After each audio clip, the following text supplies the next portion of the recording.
I promised I would never tell anyone what happened that night. I kept that promise for longer than most marriages last. I kept it because it felt like the only way to keep anything of us, of Otávio, of our small family, intact. I kept it because the man who left that night was not a man most people crossed. I kept it because fear wore the shape of polite smiles and church handshakes. Today I am 94 years old. The chairs at my kitchen table know the weight of that promise better than anyone. Today, I can feel the wood beneath my palms like a ledger. The lines of the grain are like the lines of memory, some smooth, some split and dark. I have kept so many things in the folds of my hands. It is time to set one down. The morning light comes in through the window in thin bands. My plants lean toward it as if they trust the sun more than I do. There are 3 chairs around this table, though only one has me in it for most of the day now. One for Otávio, permanently empty. One for Marina, who lives elsewhere, and who has taught herself that space is best left alone when it is too painful to fill. I have kept a yellowed photograph under my thumb. You probably could not tell from looking why it has kept me awake. You see faces. You see a place. The photograph is small. It has a corner bent the way memories bend when you touch them too often. If this story touches you, if the words sit heavy in your chest as they do in mine, a simple like will help others find it. That is all I ask. There was a depot once. Big tin doors, sacks of cocoa stacked like dull mountains, a musty smell that stuck to your clothes. The depot had a single dim bulb that swung when the wind came in through the cracks. We called it a depot. Others called it a warehouse. Men called it work. It was the kind of place where things were kept until someone decided their worth again. On that night, the light did not help. It only cut the darkness into strips. Otávio and Rogério argued. I remember that first like a sound with a shape. Metal on metal, a voice that went too low. I had learned to listen for the low voice. It was the one that told you what would happen next. Otávio's laughter at first, you could call it stubbornness, or a habit of defiance, turned into something hard. Rogério's face was the color of wet clay under the depot light. His hands were steady on the sack of cocoa, as if the beans would prove him right.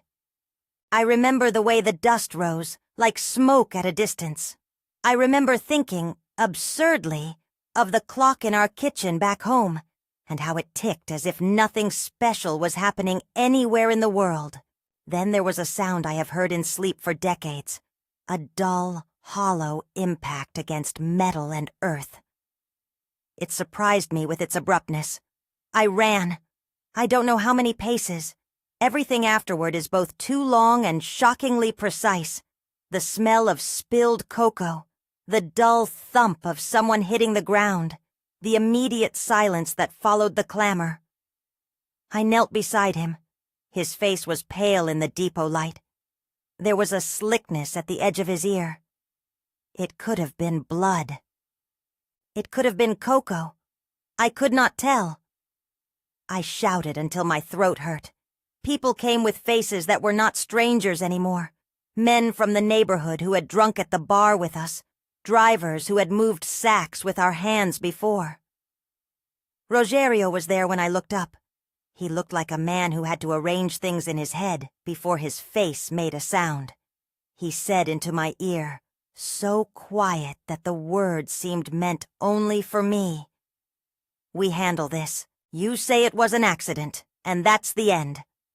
He stepped back, and then he stepped away. He left as if the night had no business holding him. The ambulance came. The police came. They asked the questions people expect after a fall. How did it happen? Did anyone push? I said the words they wanted to hear. The word for accident. It tasted wrong in my mouth, like someone else's confession. They made thinking faces, the kind of faces that study a puzzle and decide nothing will change the picture. Paperwork was stamped. A name was written as cause of death. Accident. It was expedient. It made sense to most of the town because Rogerio was not just a man. He had networks of favors, a calm way of letting his influence cover the cracks. He could fill the silence where none should be. And I, so certain that a truth spoken aloud would destroy more than it would save, kept my mouth closed. The funeral moved like a shadow. There were hymns and platters of coffee and whispers that circled like flies. People said things to me. They said to everyone who had lost a husband. May you find comfort. He was a good man. God has his ways. I stood in the doorway collecting faces and keeping my hands busy. I pressed palms together and let the motions of prayer make a shield, because words would have been a fracture too big to manage. Marina cried the way I had expected her to, loud, hot, angry, then restrained. She sat with her head down and clenched fists, the kind of grief that becomes a brace. Later she would say things that cut sharper than any stranger's pity. Questions about whether I had done enough, whether I had seen more, whether I had told the truth. I answered her with the same soft voice I used for the neighbors who wanted to comfort me. It was an accident, I said. We have to let him rest. That was a promise and a decision all at once.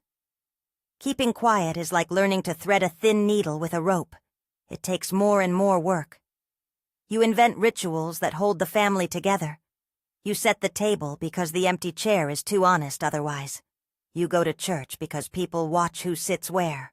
At first the silence is a shield. It is a wall you erect for protection. You whisper the truth to yourself at night, like a prayer. This is for the children, you tell your own reflection, so that the conscience will accept what the body will not. But over years a wall does not only keep others out, it keeps warmth from entering. The silence curdles into something colder.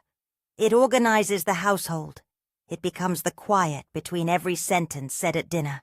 It is the reason birthdays pass, and the cake is not as bright. It is the reason that grandchildren learn how to lower their voices in the room with the photograph. Marina changed. She had grown from a girl who asked too many questions into a woman who knew when to measure her voice. She loved me in a way that was half duty, half resentment. She could not understand why I had put a lid over the truth and called it mercy. She had her own life to build. She had work and a child and a household that needed her certainty more than her doubts. We began to live on separate banks of the same river, waving at each other but rarely crossing. I could tell her things in the way a stone tells the river about its weight, and she would respond with the utility of someone who knows wounds do not always have simple remedies. Nina was different. From the moment she could hold a pencil, she drew around the edges of forbidden things. She was always the child that asked where the shadows went when the lights were off. She loved to lift lids and look into boxes. When she was small, she would sit on the kitchen floor and study the photograph I kept under my hand, as if she could reach into it and pull a laugh back out. She was quick with questions but gentler than Marina in how she asked them, as if she had an innate sense that there were places where answers had to be coaxed, not forced. She was the kind of person who collected lost things, buttons, a coin, a letter with a torn corner. She loved to untie knots people had given up on, years folded onto years. I learned to say less at birthdays. I learned to make small talk with neighbors who never asked the right things. I volunteered at the church and said the kind of pious things that smooth over awkward pauses. When I closed my eyes at night, I could hear the depot's echo like some animal under the floorboards. Memory is tricky that way. It makes the same sound at different times, and you cannot tell which echo belongs to which year. I did not say the name Rogerio in public often. Some people loved him. Some were afraid of him. Most, like me, learned a habit of polite avoidance. He would pass in the street, nod his head, and the town resumed its patterns as if there had been no rupture. That was power. To walk through a town and have the ripples you create vanish because everyone benefits from the smooth surface. Sometimes I would try to speak. Once, on a Sunday morning, I clutched onto the arm of a woman who had been at the funeral and asked her what she had seen that night. Her eyes became small coins of panic. She had not wanted to remember. "It was an accident, Gilda," she said, the words like a prayer petitioned by someone who needed the world to remain simple. I could see how much easier life was for her, if the explanation fit into the neat box they'd been given. I would keep my mouth shut more carefully after that. I learned the dialect of acceptable grief.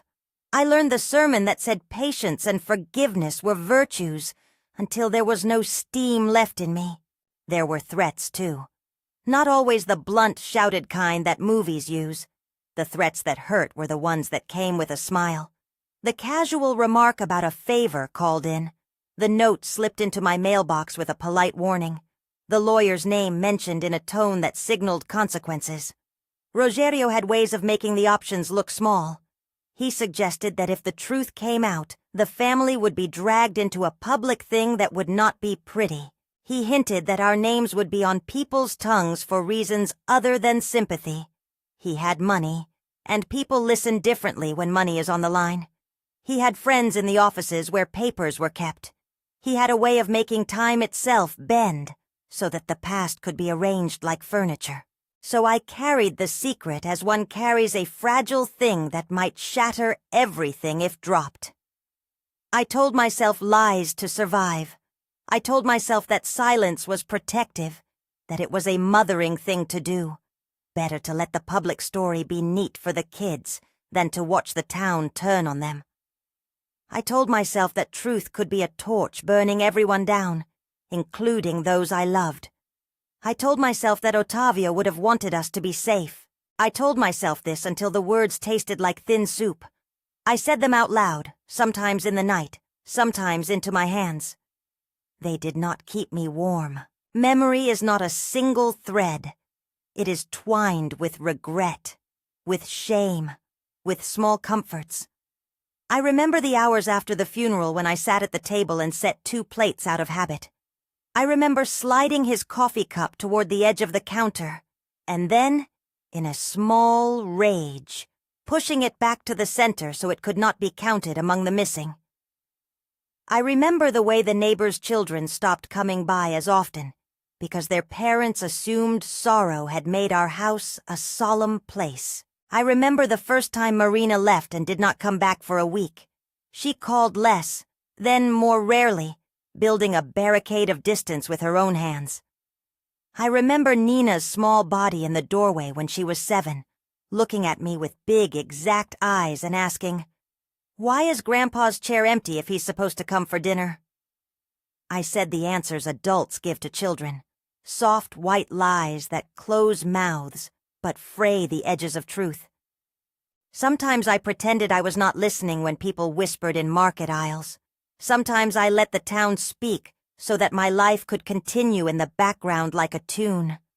I took comfort in rituals, lighting the candle at the church, saying the prayer that Otávio liked, going to the plaza on Sundays to watch people pass. Rituals are small, manageable truths you can hold without spilling everything else. But even rituals become ruts. They make your days predictable, and predictability can hide rot. Over the years, the silence ate at me quietly, like mold on bread. It spread into the little things until I no longer knew where the secret ended and where my skin began. Then came a girl with questions that refused to be softened. Nina grew up into someone who did not take silence for an answer. She would not be consoled by the small, neat narrative that everyone had agreed upon. She studied and read and asked how things fit together. She began to work on papers, small research for the university, or so she told me when she first came home, clutching a stack of photocopies and a refusal to be dismissed. She had a way of looking at me like she was measuring me not for blame, but for truth. She wanted to know why there were pages missing from the town records, why Mr. Oliveira at the registry shrugged in a way that suggested he had always known how to look away, and why certain names never appeared in the light. Her questions fell like small stones into a deep well, and for the first time in a long while, I felt the sound come back up. She found the photograph by accident. It was in a box that had been stacked in the attic, under a tablecloth and a tin of old buttons. She was supposed to bring some linens for the house, she said, but instead she found our faces frozen on glossy paper. She sat on the attic floor with it in her hands and chewed her lower lip the way she does when she is thinking too fast. "Who is this?" she asked, though she already knew. The photograph shows a man smiling with his arm over another man's shoulders. It was taken at a festival years before the depot, before the hollow silence took hold. There were people in the background, laughing with paper crowns on their heads. There is a small smudge along the edge, where time had stained it. I remember the way my fingers are always ready to cover the image, as if my skin could block the past from reaching anyone else. She did not hide the photo as I had. She brought problems with it instead of burying them. "Grandma, why does this look different than the one in the living room?" she asked, pointing. There were two photographs, nearly identical. One had a small figure at the edge that the other lacked. She had a nose for differences, for what does not belong. That is the difference between the young and the broken. The young measure for meaning, the broken measure for survival. I felt my chest tighten because I had spent years arranging the pieces so no one could spot the missing corner. Her questions multiplied. She started making lists. She asked about the depot workers, about who had keys that night, about the men who had come and gone. She asked about the police reports and about the way the signatures on some papers looked hurried. When I tried to steer her away, she would follow me like a dog following the smell of rain. She visited the registry office and came back with a face like someone who had dipped her hand into cold water and found it deeper than she thought. "Some pages are gone," she told me, not with accusation but with the astonished disappointment of a person finding out the world was less tidy than they had assumed. She showed me scribbles and partially stamped documents and a ledger with a corner ripped, as if someone had been in a hurry. "Those papers don't match up," she said. The way she said it made me feel both small and dangerously proud. At first I tried to shut it down. I turned the conversation to tea and the weather. I told her about the tomatoes in the window and how they were finally looking healthy. I told her that sometimes digging up the past only opens wounds. "We have lived a life," I said. "We have to protect it." She put the photograph back on the table like a challenge. "Protection," she said, "is not the same as silence." Her voice did not accuse. It invited. We had never spoken with such steadiness before. There was an ease in the way she looked at me that made me feel like a woman being measured not for her failures, but for the possibility she might yet be more honest than she had been. And yet the habit of silence is hard to unlearn. There were nights I woke with my throat dry and murmured things I had never said aloud. "If I tell, what will happen?" I would ask the room as if it could answer. "Will Marina hate me? Will Nina be safe? Will the town unravel?" The questions had no good answers. The years had hardened like varnish. Once applied, they made surfaces glossy and hard to change. I thought often of the moment Rogerio mouthed those quiet words in the depot as he stepped away. "He will rest. We will make it simple." I thought about how much work had gone into making a tragedy into a tidy sentence. One afternoon, Nina brought a thin notebook with her. Nothing fancy, the kind that students use to scribble notes in the margins while pretending to listen. She opened it at the kitchen table and began to write. She asked if she could record things, not with a machine, but with the blunt honesty of ink. I watched the pen move and felt the old panic rise. Words on paper could be pointed at me, but there was something else, too. A steadying hope that if I could set the memory down, it might lose some of its monstrousness. I had not written the truth before, never in full. I had tried in fits and starts, but the sentences broke like old thread. The notebook made silence into something tangible. That night when the house was quiet and the clock on the wall remembered to tick, I opened the notebook and tried to write what had become of us. The first words I put down were susceptible to shame. I promised not to say. The second sentence was the worst. I lied. Writing is a practice that forces you to look. It makes you put your hands on a wound and see its edges. I wrote about the depot light and the sound. I wrote about the man who left. I tried to place each memory where it had fallen, like stacking dishes. As I wrote, I felt something loosen, not a grand liberation, but a small unsnapping. It was the sound of a lock giving way a fraction. I stopped many times because the past has claws, and because shame will not let you finish a sentence without interrogation. But the page took it all in. The words, the pauses, the small excuses.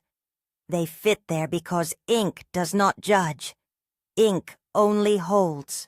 This is where things begin to tilt.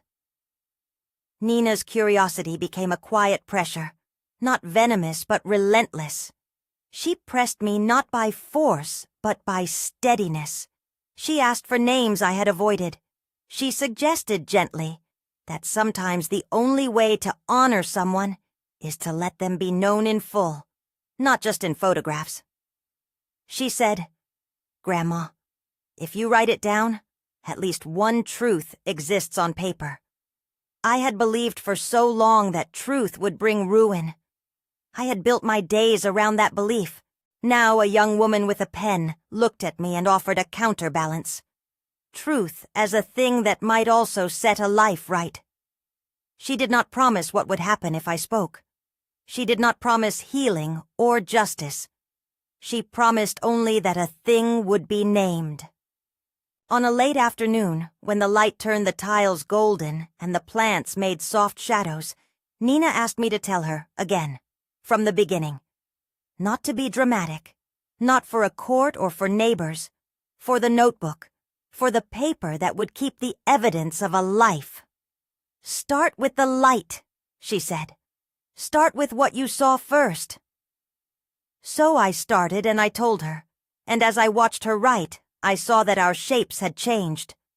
I was the same woman who had kept the promise for decades, but I also had the look of someone discovering that promises are not the same as absolutes. I had the look of someone who had aged with a secret and who was beginning to feel the tiredness of its weight. When I finished that evening, the notebook had about half of what I had always held in my chest. I did not finish it all. I could not. There are things that come up when you think you are ready, and then sit like heavy stones in your throat. But she had enough that the next day she went out with questions sharpened. She asked at the registry office for a photocopy of the file. She asked at the church who had arranged the funeral details. She looked into corners where I had been too afraid to look. Her searches brought small discoveries, a signature that did not look like the others, a ledger missing a page, a clerk who sighed and said, "It's complicated." I watched her from the kitchen window the day she came back and sat at my table with a manila envelope. She opened it slowly as if the things inside could break on contact. There were photocopies, and on the top one, a stamp that bore the town's mark. There was a corner ripped from one sheet that made a small crescent of absence. She traced that missing arc with one finger. "Someone wanted this story to be tidy," she said. "Someone wanted it to stop." Her voice was not angry, only bewildered. There was a hardness there that had not been there when she was small, the way a person looks at a broken bird and decides whether to fix it or let it go. I did not want the mess. I had spent my life avoiding messes because they showed what things had cost. I had calculated the life of our family around the figure of safety. Now, a girl with a pen and stubborn hands had made me rethink what safety required. She had made me see that in order to protect the family, we had silenced a truth that belonged to more than us. I sat with my hands folded and thought of Otávio's face under the depot light, and for the first time in decades the picture did not only hurt, it felt unjust. That evening, when Nina left, she hugged me in a way that suggested partnership rather than pity. "We'll do this slowly," she said. "I don't want to tear everything down. I want to put what's true where it belongs." Her breath smelled like the coffee she always drank black. She had the steady assertiveness of someone who knows what a notebook can hold. She did not promise miracles. She promised patience and presence. She promised to be a witness to my telling. I lay awake that night and thought of the depot. I thought of Rogerio's slow retreat. I thought of the friendliness of the town that had wrapped around an accident like a shawl. I thought of the ledger with the missing corner. I thought of the notebook, and of how words, once on paper, are hard to retrieve. I thought of Marina and her distance. I thought of how many times I had chosen to be small so no one else would be hurt. I thought that maybe, for the first time, the smallness had cost us more than the risk of telling. The next morning, something in the house felt different. It was not that the world had shifted. It was that a line had been drawn, thin and tentative, between the life I had arranged for the sake of safety and the possibility of a life where truth had a place at the table. I could not tell what would happen if I opened my mouth. I could not promise what the town would do, or what Rogerio might say if he found out. I could not know how Marina would react. There were too many unknowns stacked between one breath and the next. But there was a new thing, too. A small loosened bar in the lock around my heart. Nina began to ask harder questions in the days that followed. She asked not aggressively, but with the kind of steady pressure that felt like wind against a loose window shutter. Patient, persistent, unable to be ignored forever. One afternoon she returned from her visit to the registry office with the photocopies spread on the table, and she said quietly, "Some of these don't match the funeral account at all." She pointed with a fingertip at the clerk's neat script, and then at a stamp that had been half imprinted. "Someone didn't want this to be looked at closely." I turned the paper over and saw things I had never allowed myself to study. My eyes fell on dates that did not align the way I had accepted. My heart dropped into a place I have kept unused for years. The weight of the photograph seemed heavier for a moment. I thought of all the nights I had swallowed my words, and of the reasons I had done so. I thought of how often a community decides to keep a secret because it is simpler to agree on a tidy story than to untangle the knots of complicity. I felt, in that small, sunlit kitchen, both the enormity of what had been built on my silence and the faint possibility that a small girl's curiosity might be the wedge to pry something open.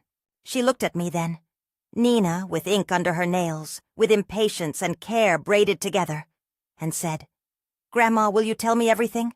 From the beginning? Not for them. For you. For the notebook." The room was the same as it had always been. The same table, the same window, the same plants leaning toward the light. But something had shifted. The promise I had held for decades felt suddenly like an old coat that no longer fit. It had kept me warm when I needed it, but it had also kept me small and hidden. I reached for the photograph as if to steady myself. My hands trembled a little, the way hands do when the body has kept a secret for a long time. I had a long list of reasons to stay silent. I had even longer lists of fears. But looking at her expectant face with the pen waiting, I felt a thread tugged inside me. It was not bravery. It was not a sudden conversion to fearlessness. It was a tiredness that had reached the point of being intolerable. The silence had become its own kind of violence toward those I loved. Maybe truth would hurt. Maybe it would not change anything. But keeping the lie intact had already changed us. So, I started to tell her. I spoke as if I were opening a drawer that had been sealed so long its hinges were powdered. The words came slow at first, then with a steadiness I did not expect. I described the depot and the way the light cut the air. I spoke of the sound of the impact, and of the way people moved afterward. I said the man's name aloud, Rogerio, and felt the floor of the kitchen tilt under my feet, as if naming him made the world shift in ways I had never allowed before. I said that Rogerio had walked away. I said that the police had called it an accident. I said the word that had lived under my tongue for decades and made my voice tremble. I watched. Nina's pen scratched in rhythm with my sentences. She did not flinch. She only listened and wrote. There is a kind of courage that is quiet. It is the courage of witnesses who take down facts without adding glory or blame. She asked once, halfway through my story, "Did you tell anyone else?" I thought of all the people I could have told, and of the times I chose not to. I thought of the nights I spent wringing my hands. I thought of the offers of help I had refused because they would demand movement I had not had the muscle for. "No," I said. "No, I promised." She folded the notebook closed after we had written enough for a first draft.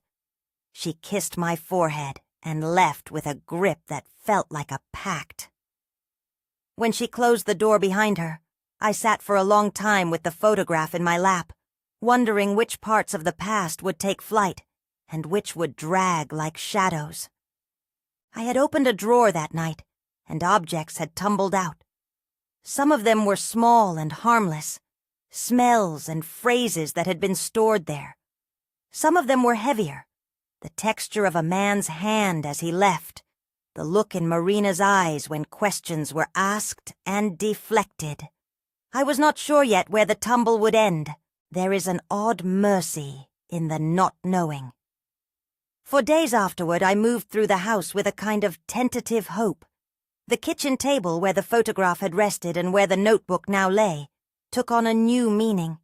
It was no longer only an altar of silence. It had become the first place where I had let a cracked thing be seen.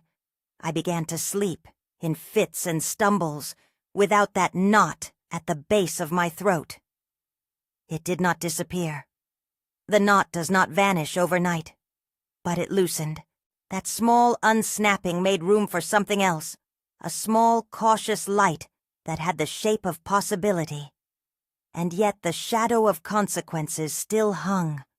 I thought of Rogerio and his improvised power, of the townspeople who had chosen convenience over inquiry, of Marina, and how her love folded into judgment. I thought of how easy it is to be branded unsteady when you change the narrative you've protected for so long.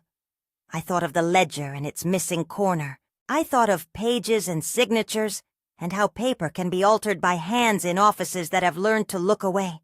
I thought of how the law can be both a tool and a thing that bends around people with influence. I thought of the cost of speaking and the cost of silence, and of which of those costs I could live with. When Nina came by that evening, she carried a paper bag with some photocopies and a kindness that refused to judge my hesitation. She sat down and unfolded a piece of white paper. "There are gaps," she said, "not only in the papers, in what people say, in what they remember." She tapped the paper with a knuckle. "This is where I think we start." She did not say we would start a crusade. She did not say we would make accusations. She said simply that we would start. Her tone was the voice of someone who knows that beginnings are both terrifying and necessary.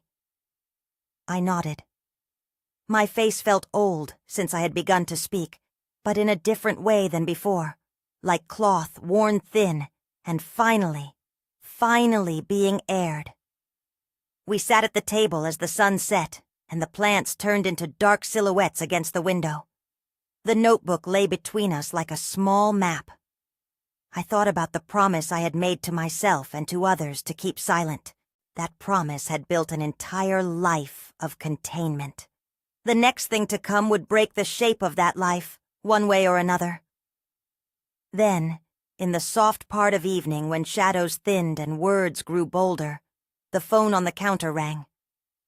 I recognized the tone of the number, one that I had not let ring much in recent years. For a moment I froze, as if the sound could be another form of control. It stopped before I could decide whether to answer. My hand hovered over the receiver and then retreated. The ring remained in my head like a little bell. I looked at Nina. Her eyes met mine, steady, not full of judgment, only of invitation. "Do you want to know?" she asked. "The truth is a dangerous thing because it asks something of you, that you be willing to bear whatever comes after." I thought of the ledger and the missing papers. I thought of the way Rogerio's shadow had passed through my life and left his footprints in places built for people to walk. I thought of Otávio's face under the depot light and of the chairs at the kitchen table. I took a breath that came with a small, surprising clarity. I realized that a promise kept for decades had become a lie that kept living people trapped, not protected. I reached for the notebook, and for the first time in a very long time, I did not tuck it away. Nina put down her pen. She did not say anything. She only watched me with the kind of patience that had the power of a small court. The house seemed to hold its breath. Outside, a neighbor's dog barked. Inside, the clock that had kept time while I kept silence ticked on, indifferent but reliable. I stood up slowly, feeling the bones in my legs complain at the movement. The kitchen light made a small halo on the table. I took the photograph and set it face up between us. "Tell me everything," she said softly. I opened my mouth. The room was the same as it had always been, but I felt a line of motion beginning that could not be undone. I started with the depot light and the sound. I told her about the way people had moved and the way one man had chosen to leave. I told her about the funeral and the paperwork and the small things that had made the rest of my life two-dimensional. I told her about the promises I had made and the fear that kept them intact. Her pen moved. The pen moved like a witness in a church. The notebook drank my words and did not judge. We wrote until the kitchen dusk turned into true night. The house settled around us as if approvingly.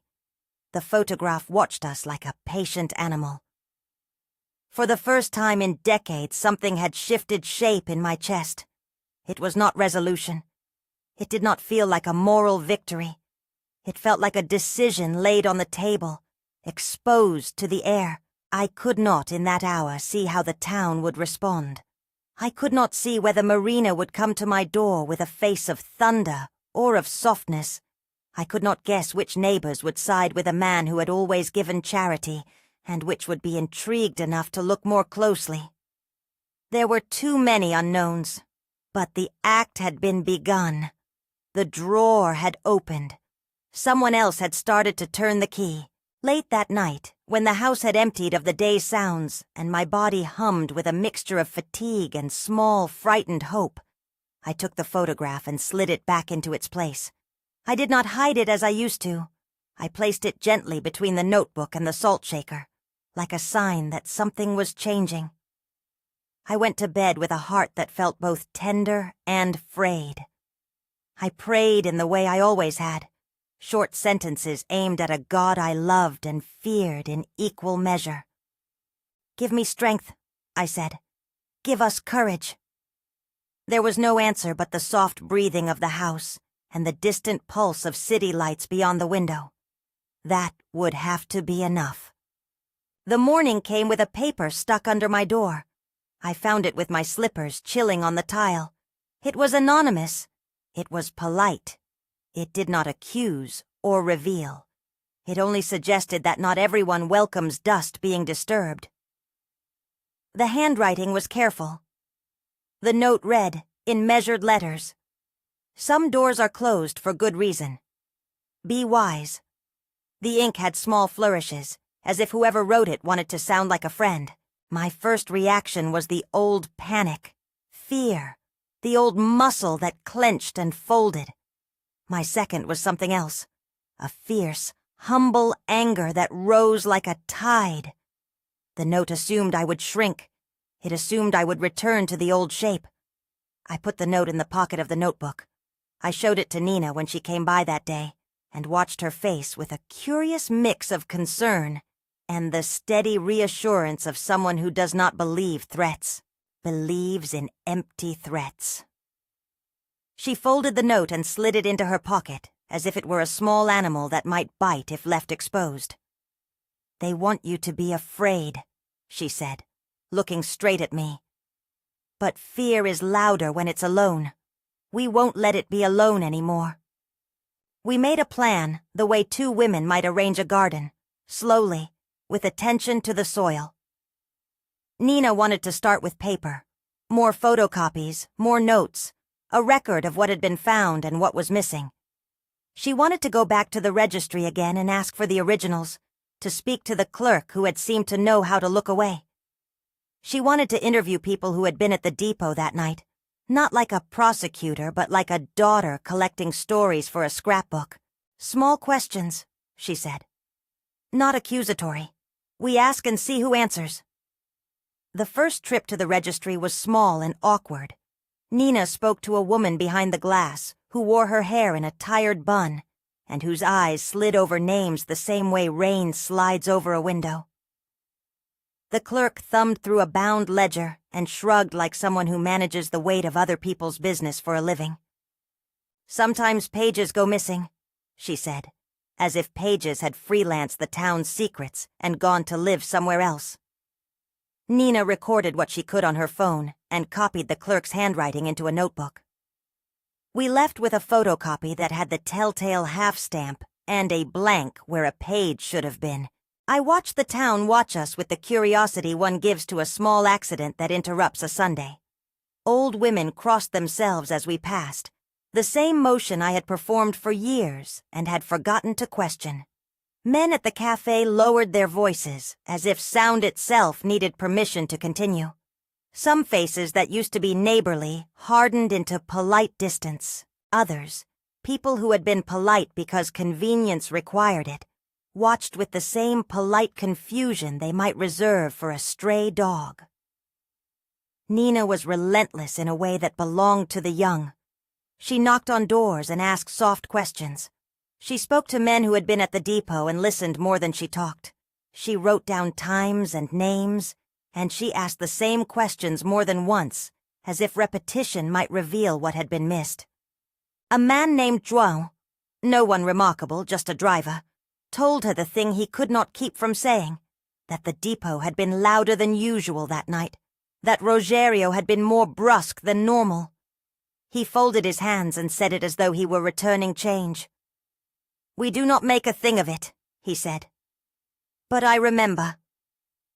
The phrase was small, but to us it was a crack.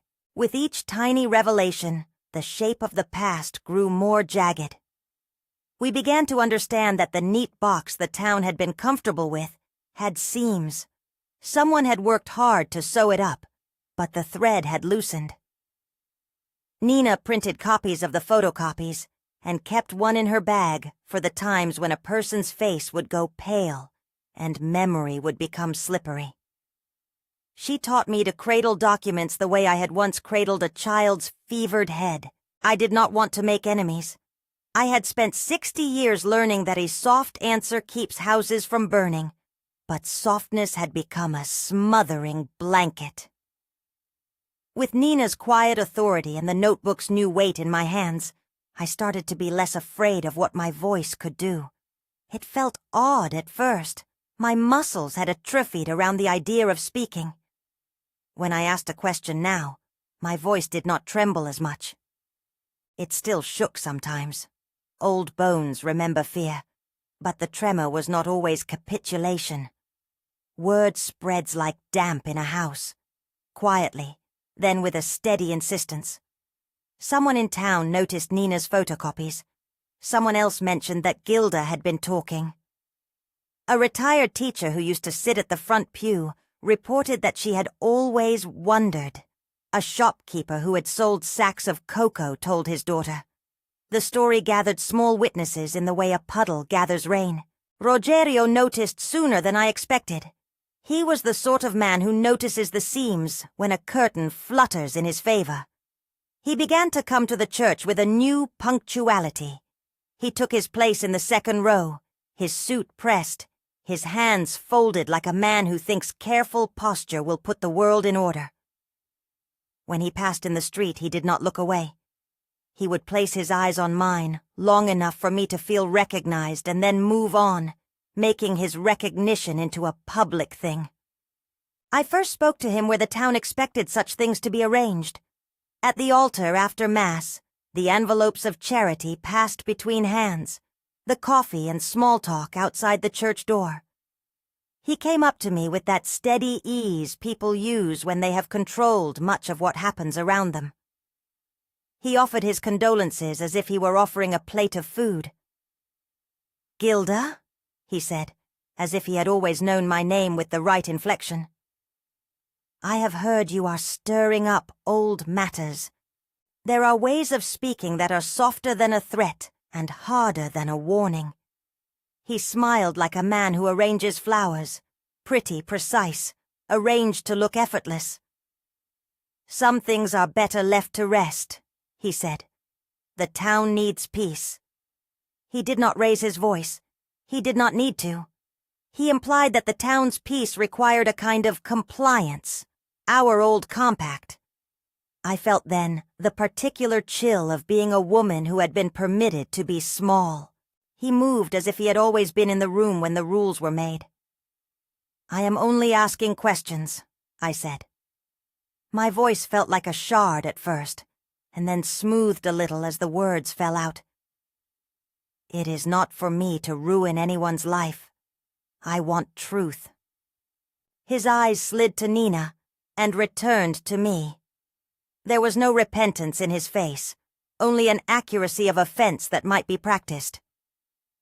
"Truth is complicated, Gilda," he said, "and sometimes it arrives late. You will find people prefer tidy stories." There was an underlying charity in his words, the kind that offers to wrap you in a blanket slightly before it suffocates. After Mass, the gossip braided into the day. Some people told me in whispers that I should be careful. Others, braver or less invested, came and sat with me at the bench by the plaza and told me they were glad someone was asking questions. The town divided not into enemies and allies, but into degrees of willingness to look. The pressure mounted. There were small, petty things. Flowers thrown on our doorstep that were already wilting. Notes in the mailbox that were polite and sour. Then came the time when the man at the bank, a man who had been friendly for years, suddenly tightened when Nina mentioned looking into accounts associated with the depot. He spoke as if words were transactions. He figured losses and gains, and decided those losses were not worth the town's peace. The bank refused us a photocopy of an account ledger on the basis of procedure. "We require formal requests," the teller said, looking at me like a woman balancing a ledger of her own. It was another way of saying that some records were closed to those who did not have power. Nina learned to navigate offices with patience. She filed letters, asked for appointments, and used academic curiosity as a shield. People are more likely to reveal things to a student with a notebook than to a restless woman seeking closure. It is unfortunate but true. She knocked on doors and politely persisted.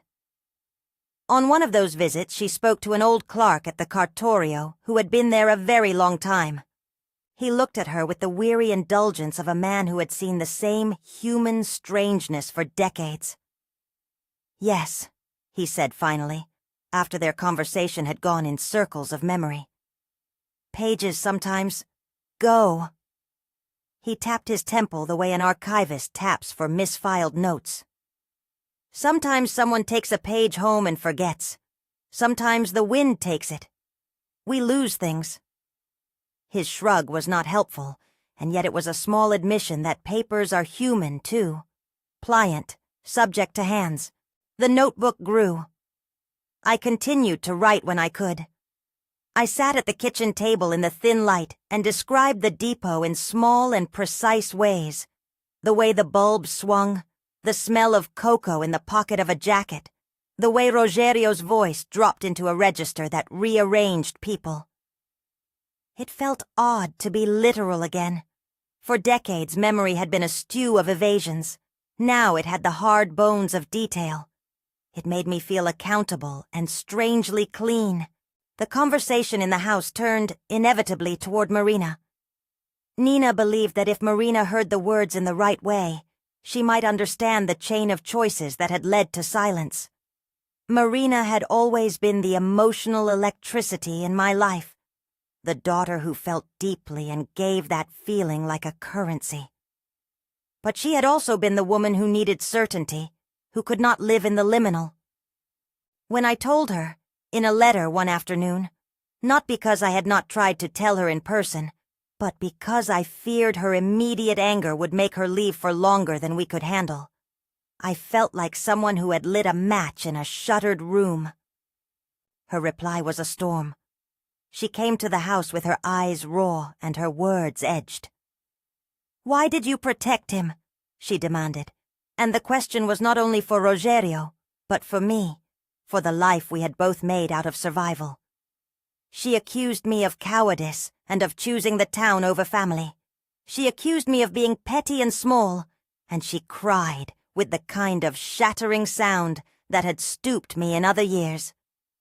"Did you really think you were protecting us?" she asked.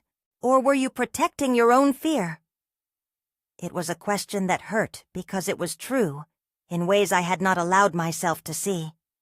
I had thought for so long that the secret was a shield. Marina's questions made me understand that it had also been a wall. I listened to her with my hands folded and with the measured humility of someone who knows pain can be returned in equal measure. She left that evening with the kind of slamming silence that meant she would not return soon. Nina, bless her, did not take the blow personally. She held steady. "She will come back around," she said softly, like someone describing a weather pattern. "Time and grief are cliffs that some people move along in different ways." Marina needed distance in order to think, and she thought with a thunder that was part fury, part protection. I did not expect soft answers. I expected the consequences of a choice I had made in a different era. Then came the day we decided to go to Rogerio's office. I say we, as if it were a brave, organized thing. It was in fact an uneasy composition of plans, nerves, and a small, stubborn desire to be seen as something other than a woman who had been quiet for a long time. Nina wanted to ask him about what he remembered, to hear him answer the same events back, and see if his memory matched the ledger we had been stitching. I wanted, more than anything, to look at him and say the words that had been lodged under my tongue for decades. "I saw you leave." The building where Rogerio held his meetings was comfortable in the way of power. Wood that had been polished often, chairs that had accepted the weight of decisions, a view of the square that made his office feel like a command post. He received us with the cordiality of a man whose life had taught him the contours of control. He offered coffee and kept the conversation too light.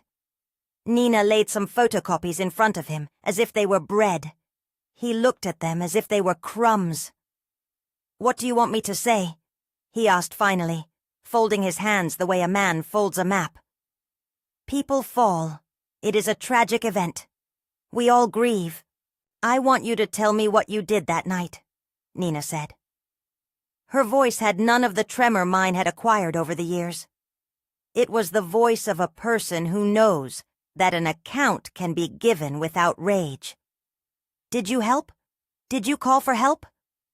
He smiled like someone choosing his clothes. "I did what was necessary," he said. "I stayed calm. I assisted the men who were there. I spoke to the authorities. And I left when I was needed elsewhere." "You left him," I said, and the words came with a heaviness I had practiced. They did not have the sharpness of accusation. They had the simple geometry of truth. He looked at me then, not at Nina, at me, and his face shifted very slightly, as if a set of instructions he kept to interpret the world had been rewritten. He reached for a handkerchief, the small theatrical move of a man who expects to be admired for his composure. "Gilda," he said with a familiarity that had always been part of his power, "you have to understand. People need stability. The town needs to continue. Stability does not require lies, I replied. It requires honesty. The room seemed suddenly too small, like a stage. The furniture had become audience. There was nothing theatrical about my voice at that moment. It was tired and resolute in a way I had not given it permission to be for decades. He fell. I saw you move away. I have written it down. Rogerio's features hardened the smallest degree. He did not shout. He did not lift his hand. He relied on the fact that he had never needed to raise his voice to be heard. Words are dangerous, he said. They can make things ugly. Be careful, Gilda. You are older than I am, and you might not want the trouble. There was the old muscle again. Threats turned into a soft arithmetic of inconvenience. I felt anger flare for the ordinary reason. Protection of self is a right as old as breath. But the anger was not the capital of the moment. The capital was something else. A quiet claim that a life does not belong to a single person to edit. I am tired of being small for the sake of someone else's comfort, I said. I will not be small anymore. Nina reached for my hand under the desk and squeezed it.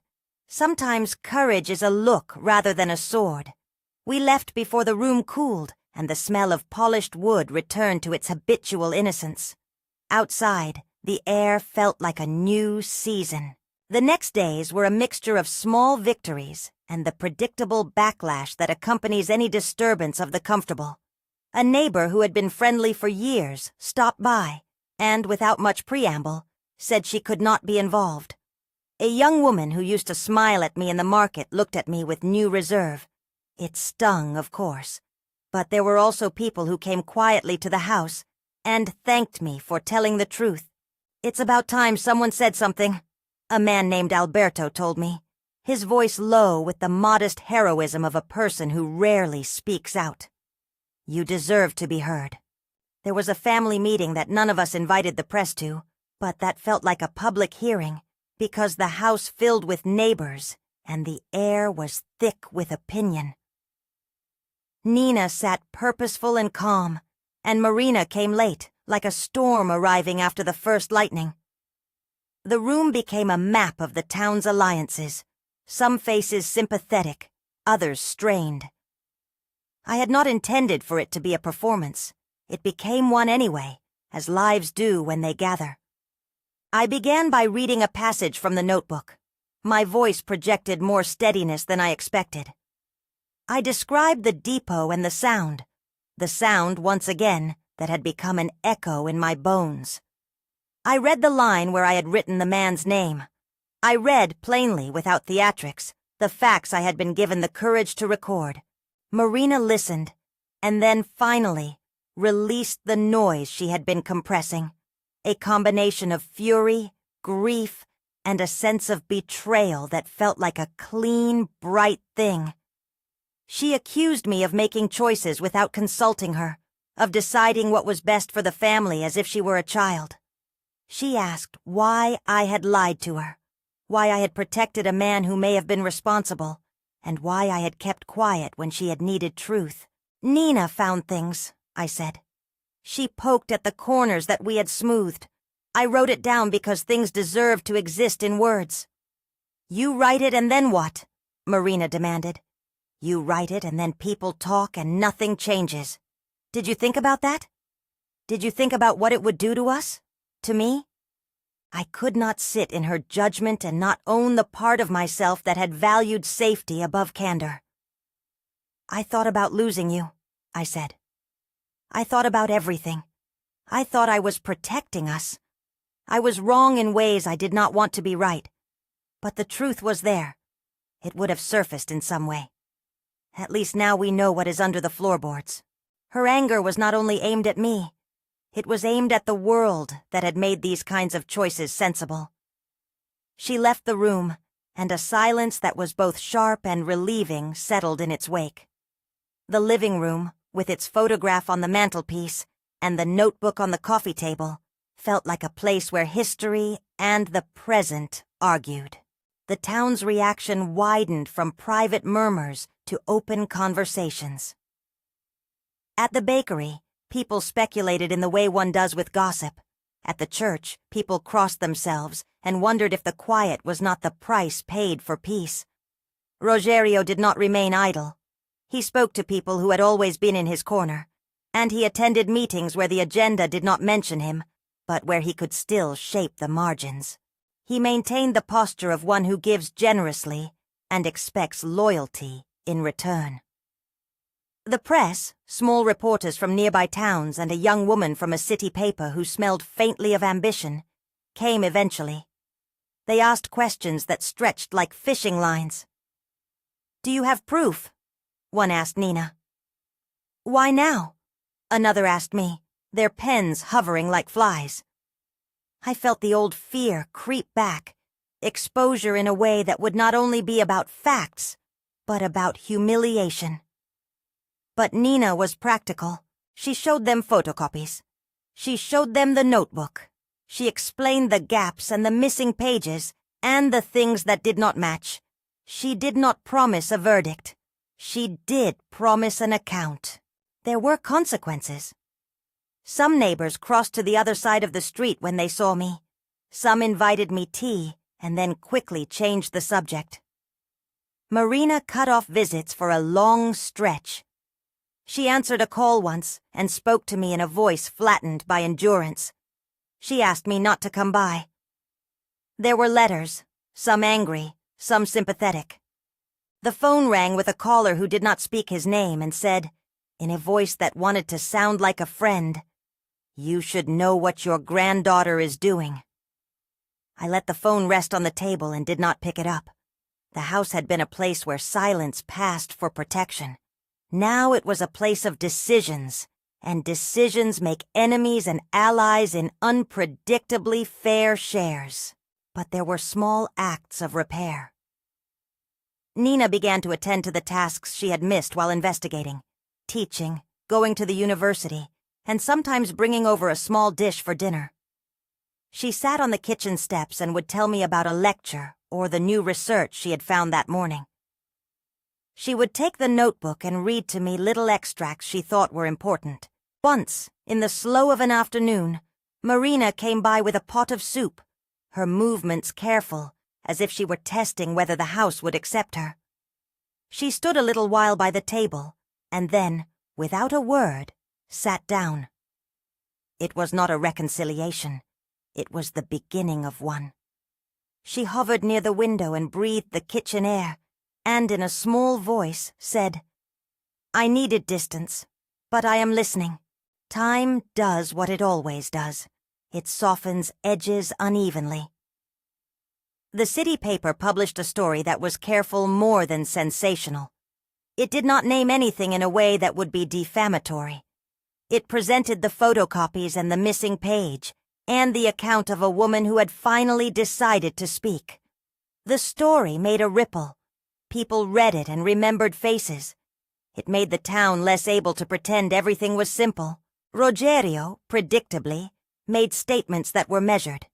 He attended a public meeting where he spoke of charity and of living together. He suggested in the careful phrases of a man who wants to preserve his reputation that rumors were dangerous. It was a performance of civility that asked the town to keep favoring him because favoring him had been convenient. There were heated exchanges at the market. There were phone calls I did not answer. There were friends who said in private that they were sorry but could not get entangled. That is the way of towns. Many hearts are tender and many hands are reluctant. The notebook remained my anchor. I reread what I had written and sometimes added marginalia, notes about how it felt to say certain things aloud, small confessions about the lights in my kitchen and how they made the dust visible. One night Marina sat at the table and read a passage aloud. She stopped at a line describing the sound of the fall, the sound that had haunted me for decades. She pressed her hand to her mouth and let out a breath that sounded like forgiveness and grief braided.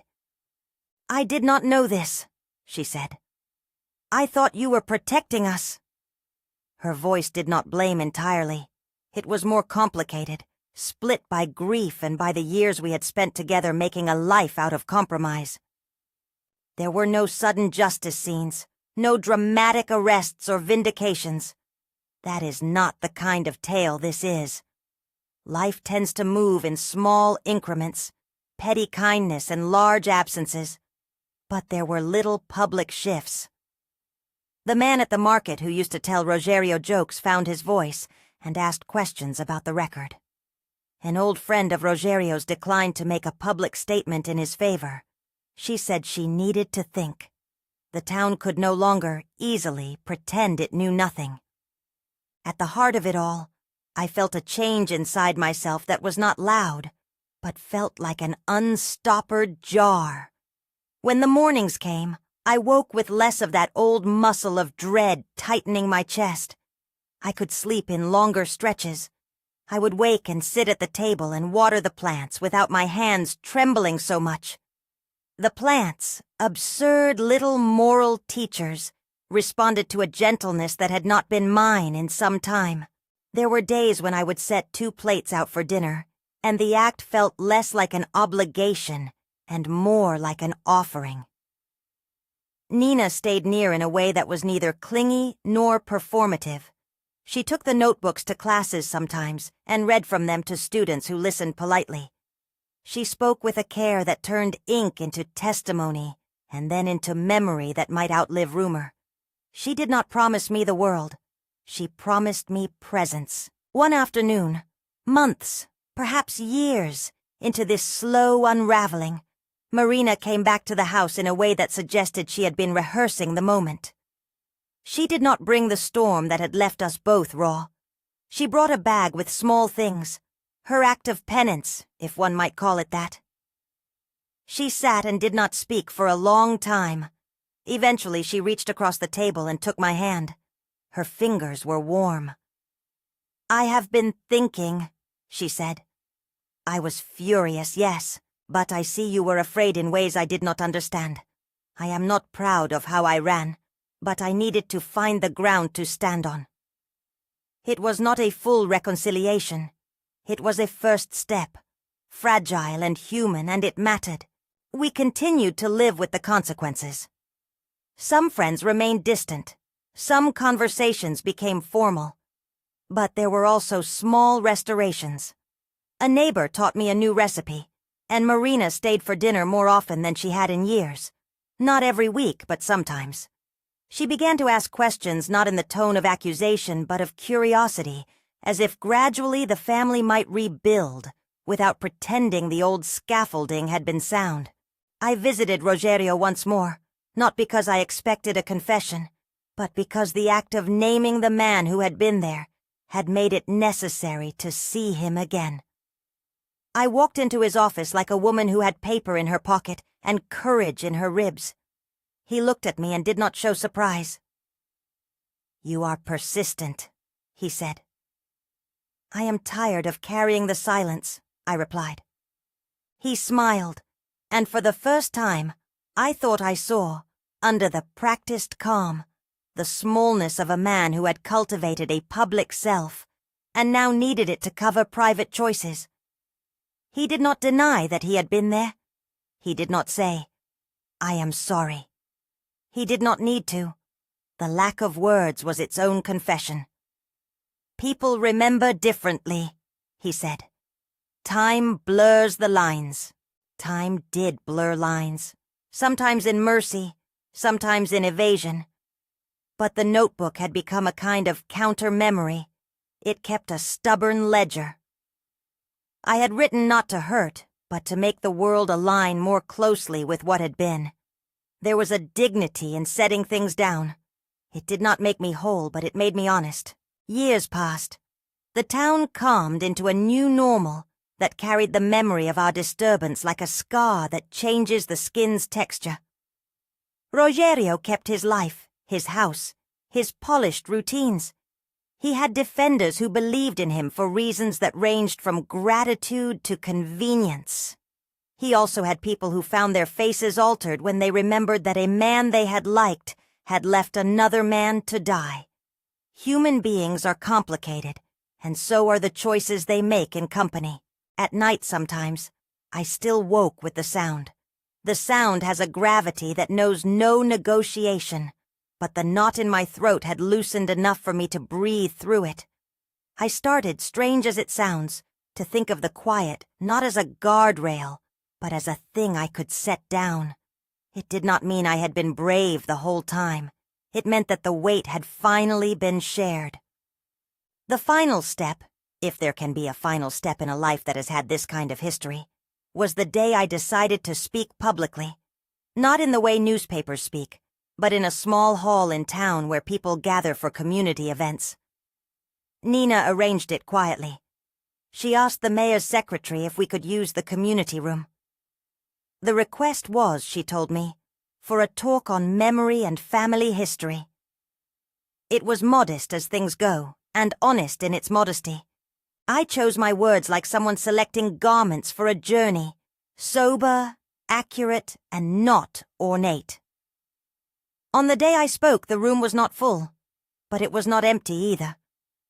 There were people I knew by sight and some I had never met. There were neighbors who had come to show solidarity and people who had come to judge. There were a few younger faces, students from the nearby college, and a woman from the city paper who I recognized by her careful notebook. Marina sat near the back, her posture tight, her hands folded. Nina sat beside her, a quiet pillar. I sat at the front with the photograph on the table beside me, and the notebook open. I told the story as I had told it to Nina, the depot, the light, the sound, the way a man walked away. I read the lines I had written, the simple facts, the little domestic images that had been my anchors. I did not ask for punishment. I did not ask for vengeance. I asked to be heard.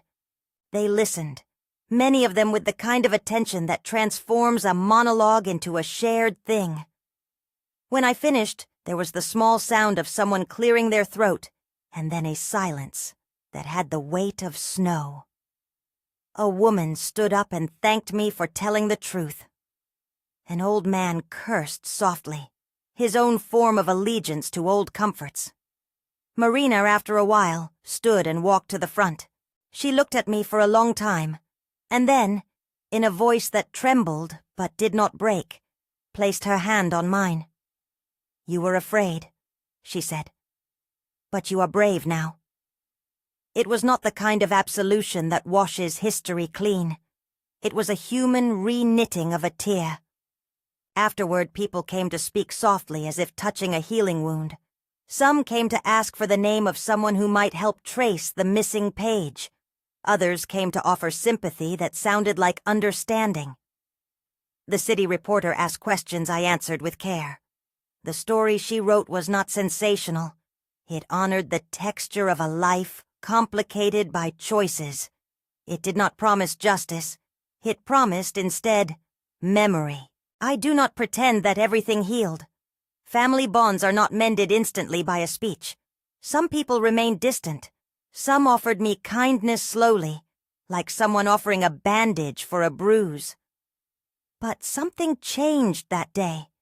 The act of placing a truth on the table had a rhythm that made me lighter in ways small and honest. I slept better, not because the sound was gone. It is a sound that sometimes has a long echo, but because the thing had been spoken and received in a way that made the silence less solitary. In the weeks that followed, Marina visited more often. She would not commit to sweeping declarations of reconciliation. She returned, sounding like someone trying on a coat to see if it fit. Her visits were small and cumulative. A cup of coffee, a loaf of bread, a conversation about tomatoes. She did not demand rescue. She offered company. Nina, for her part, became a steady presence, teacher, student, organizer of my scattered papers. She would sometimes bring me photocopies of records she could not make sense of, and ask me where my house remembered things differently. We would laugh about the strangeness of living in the midst of history. The town found, in its own slow way, a new posture. People who had been silent began to speak in small ways. A neighbor whose business had depended on Rogerio's patronage told me quietly that she had been proud that someone finally asked the right questions. Another neighbor could not bring himself to speak to me for a time, and then came with an awkward need to apologize for his silence. People have the capacity to surprise you with their kindness when the weight is shared. As for Rogerio, he continued his life with the courtesies of someone who believes the world is a series of arrangements. He saw me sometimes on the street and would nod. He did not call on me. I do not live hoping for his acknowledgement. The point of what happened was not his repentance but the undoing of the silence that had been imposed. At 94, the furniture of my days has become smaller and more deliberate. The photograph sits where it always has, but it no longer holds me captive. I can look at it without feeling my chest cave. I water the plants at the windowsill and watch the green unfurl like a promise that needs little drama to be true. I make my own tea now and set an extra cup for whoever might come. I go to the plaza and sit on the bench and watch people pass, and I sometimes see Marina walking with a bag of groceries, looking like a woman who carries the weight of both her anger and her love. There are days when I still bow my head in prayer because prayer is a habit and a comfort. Those prayers are short and honest. Give us strength, I say, and the courage to do what is right. I do not expect miracles. I expect small continuities, the kindness of a neighbor, the return of a daughter, the steady presence of a granddaughter with ink on her fingers. Breaking the silence did not erase the pain of that night. Pain stays with you like a scar that reminds you of what you survived. It did, however, loosen a burden that had sat on my chest for too long. Saying the words out loud made them less monstrous. Putting them on paper made them less likely to slide into rumor. Naming the man who had left that night did not make me a judge. It made me a witness. If this story matters to you, if it reaches someone who has been carrying a secret too long, I ask one small thing. Share it with care. Share it in a way that protects those who need protection and uplifts those who have been unheard.